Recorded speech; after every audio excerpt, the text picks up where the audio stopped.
వీక్షకులందరికీ నమస్కారం. చాలామంది ఈ మధ్యకాలంలో అడుగుతున్నటువంటి ప్రశ్న, ఈ యూట్యూబ్ ఛానల్లో చెప్పేటువంటి రాశి ఫలితాలు లేకపోతే ఈ మిగతా ఫలితాలన్నీ కూడా మన రాశి బట్టి చూసుకోవాలా, లగ్నం బట్టి చూసుకోవాలా?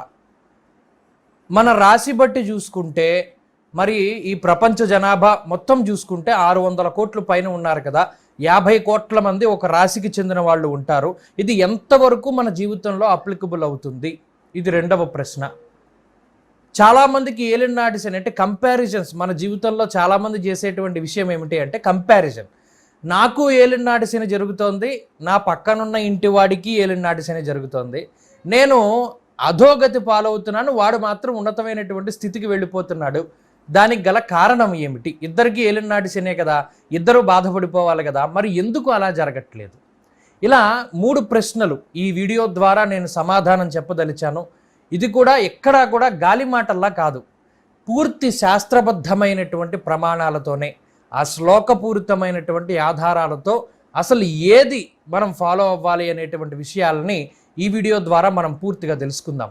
మొట్టమొదటి ప్రశ్న, మన ఈ యూట్యూబ్ ఛానల్స్లో చాలామంది చాలా రకాలైనటువంటి ఫలితాలు చెప్తూ ఉంటారు. ఇవన్నీ వేటి బట్టి మనం అన్వయం చేసుకోవాలి అంటే మనం తీసుకోవాలి, మన లగ్నాన్ని బట్టి చూసుకోవాలా, రాశి బట్టి చూసుకోవాలా అంటే జన్మ రాశి సమారభ్యాం అన్నారు. అంటే మనం ఏ నక్షత్రంలో అయితే పుట్టామో ఆ నక్షత్రం ఏ రాశికి అయితే చెందిందో ఆ రాశిని బట్టి మాత్రమే ఈ గోచార ఫలితాలన్నీ కూడా తీసుకోవాలి. జన్మ రాశి సమారభ్యాం అన్నారు కాబట్టి, అంటే ఉదాహరణకి అశ్విని నక్షత్రంలో పుట్టినటువంటి వారు మేషరాశికి చెందుతారు కాబట్టి ఇప్పుడు ఈ రాహువు మార్పు, కేతువు మార్పు, కుజుడు మార్పు, రవి మార్పు, లేకపోతే గురుడి మార్పు ఇప్పుడు నవంబర్లో రాబోతోంది. వీడియోలన్నీ ఒకటి తర్వాత ఒకటి ఫట రిలీజ్ అవుతాయి. ఇవన్నీ ఏది మనం బట్టి చూసుకోవాలంటే రాశి బట్టి మాత్రమే చూసుకోవాలి. ఏం గురువు గారు మరి లగ్నాన్ని బట్టి చూసుకోకూడదా? చూసుకోవచ్చు. ముఖ్యంగా గోచారం అన్నది 30 దగ్గర నుండి 35% మాత్రమే జీవితంలో ఫలితాలను ఇస్తుంది. అంటే ఇప్పుడు మనం వార ఫలితాలు కానీ, నెల ఫలితాలు కానీ, గ్రహాల యొక్క మార్పులు కానీ ఇవి ఏవైతే చెప్తున్నామో ఇవి 35% మాత్రమే ఫలితాలను ఇస్తాయి. మిగతా 65% జాతకంలో ఉండేటువంటి దశాంతర్దశలు, జాతకంలో ఉండేటువంటి గ్రహస్థితి, ఇవన్నీ కూడా మనం అన్వయం అవుతూ ఉంటాయి. కానీ చాలామంది చెప్పేది ఏంటంటే గోచారమే 100% అప్లికబుల్ అవుతుంది అని, కానీ అది తప్పు. మరి అలా అన్నప్పుడు వాళ్ళ జనన సమయం, ఎందుకంటే కలియుగంలో మనం కలౌ భూపతనం స్మృతం, ఒక్కొక్క యుగానికి ఒక్కొక్క లగ్నం ప్రామాణికంగా తీసుకుంటాం. కృతేత్వా దానలగ్నస్య త్రేతాయాం జలోదయ శీర్షోదయే ద్వాపరేతు కలౌ భూపతనం స్మృతం. ద్వాపరయుగం వరకు బయటికి వచ్చేటువంటి సమయం, బిడ్డ బయటకు వచ్చేటువంటి సమయాన్ని క్యాలిక్యులేట్ చేస్తే కలియుగంలో భూమి మీద పడినటువంటి సమయాన్ని క్యాలిక్యులేట్ చేస్తారు లగ్నం కింద. అదే కృతయుగంలో అయితే గర్భాధాన సమయాన్నే లగ్నం కింద తీసుకుని అతని యొక్క ఫలితాలు ఇవన్నీ కూడా ఆధారపడి ఉంటాయి. అందువల్లే ఈ హిరణ్యాక్ష హిరణ్యకశిపులు వీళ్ళందరూ కూడా వారి యొక్క సంతానాన్ని వారికి కావలసినటువంటి గ్రహస్థితి ఉండగా జన్మించేలా చేశారు. అంటే ఆ గర్భాధాన లగ్నాన్ని వాళ్ళు అలా సెట్ చేసుకున్నారు. ఇది చాలా కాంప్లికేటెడ్ విషయం. ఇది మీరు అర్థం చేసుకోవడానికి ప్రయత్నం చేయండి. కొంత వీడియో లెంత్ ఎక్కువైనా మీకు పూర్తిగా ఈ ఫలితాల గురించి తెలియాలి అంటే ఇది ఖచ్చితంగా వినాలి. కాబట్టి ఈ జాతక ఫలితాలు ఇవన్నీ కూడా గోచార ఫలితాలు. ఇప్పుడు ఇవన్నీ కూడా కేవలం నక్షత్రం అంటే రాశి బట్టి మాత్రమే చూడాలి. మరి లగ్నం బట్టి చూసుకుంటే తప్పు వస్తుందా అండి? కరెక్ట్, తప్పు. లగ్నం బట్టి ఎవరైనా మీకు ఫలితాలు చెప్తూ ఉంటే, అది కూడా యూట్యూబ్ ఛానల్లో చెప్తూ ఉంటే అది 100% తప్పు. జ్యోతిష్ శాస్త్రం అన్నది పరిపూర్ణమైనటువంటి విజ్ఞానము. ఇది ప్రజల్లోకి వెళ్ళాలి. తప్పుదోవలో వెళ్తూ ఉంటే ఖండించగలిగేటువంటి వారు ఎవరో ఒకళ్ళు ఉండాలి. అది భవిష్యదర్శినే అయి ఉంటుంది మొట్టమొదటిగా. కాబట్టి ఎవరైనా జాతక లగ్నం బట్టి మిమ్మల్ని ఫలితాలు చూసుకోండి, ఈ గురుడు మార్పు కదా, తులా లగ్నానికి గురుడు ఇప్పుడు చతుర్థంలోకి వెళుతున్నారు కదా అని ఎవరైనా మాట్లాడితే అది శుద్ధ తప్పు. ఎందువల్ల? తులా లగ్నానికి మీ జాతకంలో గురుడు ఏదో ఒక రకమైనటువంటి స్థితిలో ఉండి ఉంటారు. ఆ గురువు దగ్గర నుండి ఈ గురువు స్థానం చూసుకోవాలి. ఇవంతా కాంప్లికేటెడ్ విషయాలు. ఇవన్నీ ఎప్పుడు అబ్జర్వ్ చేస్తారు అంటే ఒక వ్యక్తి మన దగ్గరికి వచ్చి జాతకం చూపించుకున్నప్పుడు మాత్రమే ఈ విషయాలన్నిటినీ పరిగణలోకి తీసుకోవడం జరుగుతుంది. అథవా ఈ విషయాలన్నీ కూడా చంద్రలగ్నం బట్టి మాత్రమే మనం పరిశీలన చేస్తాం. ఉదాహరణకి మేషరాశి వారికి ఎటువంటి పరిస్థితి ఉంది అంటే టక్కుమని మనకి గ్రహస్థితి వెళ్ళిపోతుంది. ఇప్పుడు భాగ్యమందు గురుడు, 2వ స్థానంలో రాహువు, రాజ్యమందు శనేశ్వరుడు, ఇలా చెప్పుకుంటూ వెళ్ళిపోతాం.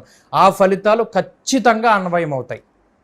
కాబట్టి ఈ గోచార ఫలితాలు లేదా యూట్యూబ్ ఛానల్లో ఎవ్వరు మీకు చెప్పినా కూడా వాళ్ళు మీ రాశి బట్టి చెప్తారు తప్పితే లగ్నం బట్టి చెప్పరు.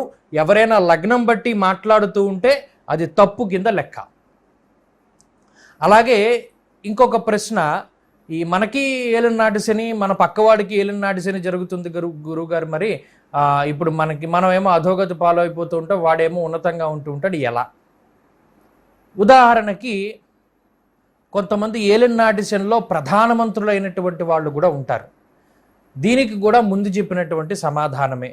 వారి యొక్క జాతకంలో దశాంతర్దశలు గనక విపరీత రాజయోగాన్ని కలిగించేటువంటి దశలు జరుగుతూ ఉంటే గోచారం ప్రకారం వచ్చేటువంటి ఏలినాటి శని అన్నది పెద్ద ఇబ్బంది కలిగించదు. ఒకవేళ ఏలినాటి శని కలిగించేటువంటి ఇబ్బంది కూడా వాళ్ళ యొక్క కృషికి అది మారుతుంది. ఉదాహరణకి ఒకతను బాగా విపరీతమైనటువంటి రాజయోగాన్ని అనుభవిస్తూ ఉన్నాడు, కానీ ఆ టైంలో ఏలినాటి శని వచ్చింది. అతను ఒక పెద్ద రాజకీయ నాయకుడు అనుకోండి. అసలు ఆ ఏలినాటి శని ఎలా మారుస్తుంది అంటే, వీళ్ళు కొంతమంది రాజకీయ నాయకులు పాదయాత్రలు చేస్తారు, కొంతమంది ఇంకో దీక్షలు చేస్తుంటారు. ఆ రకంగా వెళ్ళిపోతుంది. అలసట, శరీరం అలసిపోవడం, బాధపడడం, ఇవన్నీ దాంట్లో వచ్చేస్తాయి. అలాగే ఇతనికి సంభవించేటువంటి రాజయోగం కూడా అందులోనే కలుగుతుంది. అందువల్లే జాతకం ప్రాధాన్యం, తరువాతి విషయంలోనే ఈ గోచారం వస్తుంది. అయితే గోచారం ప్రధానం కాదా అండి అంటే గోచారం కూడా ప్రధానమే. నిరంతరం మారేటువంటి గ్రహగతుల్ని అనుసరించి ఇప్పుడు ఉండేటువంటి పరిస్థితులు ఎలా ఉన్నాయి. ఉదాహరణకి మన జాతకము అంటే మనం పుట్టినటువంటి సమయం, ఆ సమయంలో ఉదాహరణకి మనం బాగా వేసవకాలంలో పుట్టామనుకోండి, అప్పుడు ఏమవుతుంది, వేసవకాలంలో పుట్టినటువంటి శిశువులు కొంతమంది ఇబ్బందులు పడతారు ఇంటర్నల్గా. కానీ తర్వాత ఏమవుతుంది, ప్రతి సీజను మారుతూ ఉంటుంది. అంటే మనం శీతాకాలాన్ని అనుభవిస్తాం, వర్షాకాలాన్ని అనుభవిస్తాం, వేసవకాలాన్ని అనుభవిస్తాం. ఈ సీజనల్ చేంజెస్ ఏవైతే ఉన్నాయో అవన్నీ గోచారం కింద లెక్క. మనం పుట్టినప్పుడు ఏదైతే ఉందో అది జాతకం. చాలా వివరంగానే మీకు చెప్పడం జరుగుతోంది. కాబట్టి చాలామంది నన్ను కామెంట్ల రూపంలో అడుగుతూ ఉంటారు, కాబట్టి ఈ విషయం చెప్తున్నాను. ఎవరైనా లగ్నం బట్టి రాహు మార్పు, ఈ వృషభ లగ్నానికి ఈ రాహు యోగిస్తాడు, ఇప్పుడు ఉండేటువంటి రాహు యోగిస్తాడు అని ఎవరైనా మాట్లాడితే అది శుద్ధ తప్పు. ప్రమాణాలు చూపించమని అడగండి. ప్రమాణాలు చూపించమని అడిగితే వాళ్ళేం మాట్లాడతారు, ఆ వృషభ లగ్నానికి జన్మరాహు యోగిస్తారు. అవును, ఎప్పుడు? ఈ సమయానికి ఎవరైతే వృషభ లగ్నంలో రాహు ఉండగా పుట్టారో వారికి యోగిస్తారు తప్పితే ప్రతి వృషభ లగ్నం వారికి రాహు యోగించారు. కాబట్టి లగ్నం బట్టి ఎవరైనా మాట్లాడుతూ ఉంటే వాళ్ళని ఖండించండి, అది పూర్తిగా తప్పు.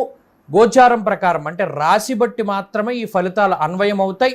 అందువల్లే గతంలో ధను రాశికి గురుడు స్వక్షేత్రంలోకి వస్తున్నారు, వారికి విపరీత రాజయోగం వస్తుంది అని ఊదరగొట్టేశారు చాలామంది. కేవలం భవిష్యదర్శిని మాత్రమే దాన్ని ఖండించింది. గురుబలం ధను రాశికి రాదు. గోచారం వేరు, జాతకం వేరు. జాతక ఫలితాలను గోచారంలో అన్వయం చేస్తున్నారు, అవి రావు అని ఖరాఖండిగా చెప్పినటువంటి ఏకైక ఛానల్ ఈ భవిష్యదర్శిని ఛానల్. జన్మరాశిలో గురుడు సంచారం చేస్తూ ఉన్నప్పుడు గోచారం ప్రకారం రాజకోపో యశోహాని ఉద్యోగస్య విరోధకం అనేటువంటి నెగటివ్ ఫలితాలను చెప్తే, జాతకంలో ధనుర్ లగ్నంలో గురుడు ఉండగా పుట్టినటువంటి వారికి గొప్ప వాక్యం చెప్పారు. వివిధ శాస్త్ర రహస్య విచక్షణ సుఖజీవో పుణ్య సమన్విత సకల వల్లభ వంద్య చరిత్రవాన్ భవతి దేవ గురో తనుహే నరః బృహస్పతి స్థితే లగ్నే దివ్యదేహో సుభాషిత గురుత్వం జాయతే ధీమాన్ గుణద్రవ్య సమన్విత. ఇలాంటి గొప్ప గొప్ప శ్లోకాలన్నీ కూడా గురుడు జన్మ లగ్నంలో ఉంటే అది స్వక్షేత్రమైతే జాతక ఫలితాల్లో చెప్పారు తప్పితే గోచారంలో చెప్పలేదు. కాబట్టి అందరికీ కూడా మనవ చేసేటువంటి విషయం ఏమిటి అంటే, ఈ గోచార ఫలితాలు, ఈ మార్పులు ఇవన్నీ కూడా రాశి బట్టే చూసుకోవాలి, లగ్నం బట్టి కాదు. కాబట్టి ఇంకెప్పుడు కూడా ఇటువంటి కామెంట్లు పెట్టకండి. చాలామంది పెడుతూ ఉన్నారు కాబట్టి ఈ వీడియో మీ అందరి కోసం కూడా చేయడం జరిగింది. ఈ వీడియోని వీలున్నంత ఎక్కువ మందికి సర్క్యులేట్ చేసి వారందరికీ కూడా ఫార్వర్డ్ చేయండి. మీకు వాళ్ళకి కూడా సరైనటువంటి విషయాలు ఇవన్నీ కూడా తెలుస్తూ ఉంటాయి. స్వస్తి.